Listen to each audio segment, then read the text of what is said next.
അനധികൃതമായി അവധിയെടുത്ത വിദേശങ്ങളിലും സ്വകാര്യ ആശുപത്രികളിലും വിലസുന്ന 36 മെഡിക്കൽ കോളേജ് ഡോക്ടർമാരെ പിരിച്ചുവിട്ടു. സർക്കാരിന്റെ ലക്ഷക്കണക്കിന് രൂപ കൊണ്ട് പഠിച്ച ശേഷം പാവപ്പെട്ട ജനങ്ങളെ സേവിക്കാൻ താല്പര്യമില്ലാത്തവർക്ക് പിണറായി വിജയൻ പണി കൊടുത്തു. പാവങ്ങളുടെ അഭയകേന്ദ്രമാണ് സർക്കാർ മെഡിക്കൽ കോളേജുകൾ. അവിടെ എത്തുന്നവരെ ചികിത്സിക്കാനായി ഡോക്ടർമാർക്ക് ശമ്പളമായി നൽകുന്നത് ലക്ഷത്തിലധികം രൂപയാണ്. എന്നാൽ ആ ഡോക്ടർമാർ പുതിയ മേച്ചിൽപ്പുറങ്ങൾ തേടി പോകുന്നു. വിദേശങ്ങളിൽ ജോലി ചെയ്ത് സമ്പാദിച്ചു കൂട്ടി പെൻഷൻ വാങ്ങുന്നതിന് മുമ്പ് ജോയിൻ ചെയ്യും. ഇത് കാരണം ഡോക്ടർമാരുടെ കുറവ് വരുന്നു. ഇത് നികത്താൻ സാധിക്കുന്നില്ല. കാലാകാലങ്ങളിലായുള്ള സർക്കാരുകൾ ഡോക്ടർമാരെ പേടിച്ച് മിണ്ടാതിരുന്നു.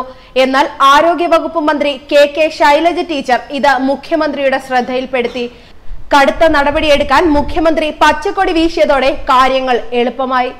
അനധികൃതമായി അവധിയെടുത്ത് ജോലിക്ക് എത്താത്ത 36 മെഡിക്കൽ കോളേജ് ഡോക്ടർമാരെ സംസ്ഥാന സർക്കാർ പിരിച്ചുവിട്ടു. സർക്കാർ മെഡിക്കൽ ഡെന്റൽ കോളേജുകളിലെ ഡോക്ടർമാരാണിത്.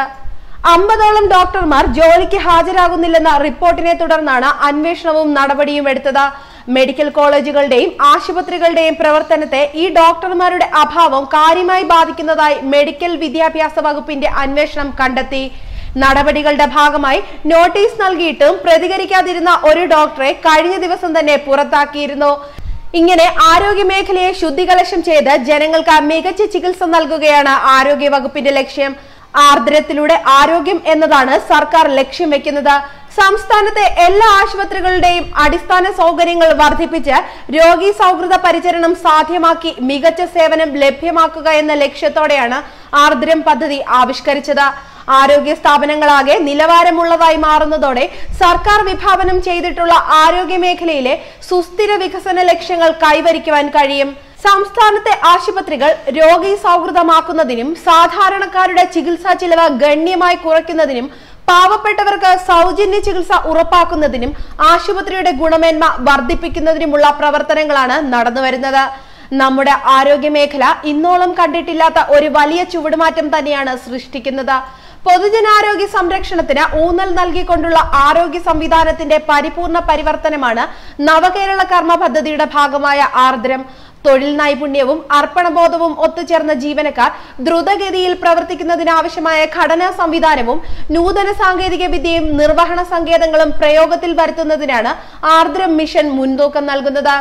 ആരോഗ്യ മേഖലയിലെ ഈ പ്രകടമായ മാറ്റം പൊതുജനങ്ങൾക്ക് ഇപ്പോൾ തന്നെ നേരിട്ട് മനസ്സിലാക്കുവാൻ കഴിഞ്ഞിട്ടുണ്ട്.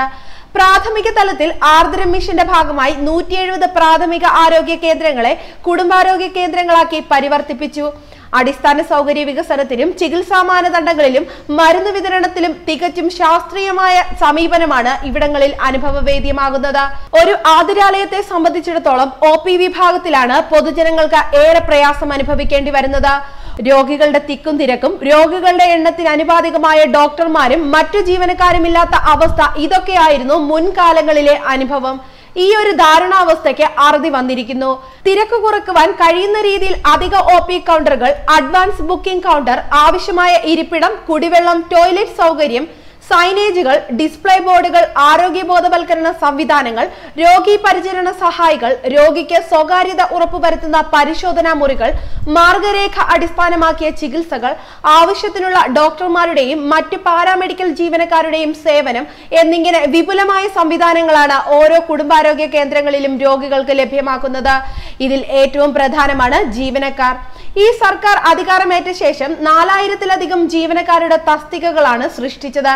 ലീവ് എടുത്ത് മുങ്ങുന്ന ഡോക്ടർമാരെ പിരിച്ചുവിട്ടാൽ ആ സ്ഥാനത്ത് പുതിയ ഡോക്ടർമാരെ നിയമിക്കാൻ സാധിക്കും. ഇതിനാണ് സർക്കാർ ഒരുങ്ങുന്നത്. ന്യൂസ് ഡെസ്ക് മലയാളി വാർത്ത.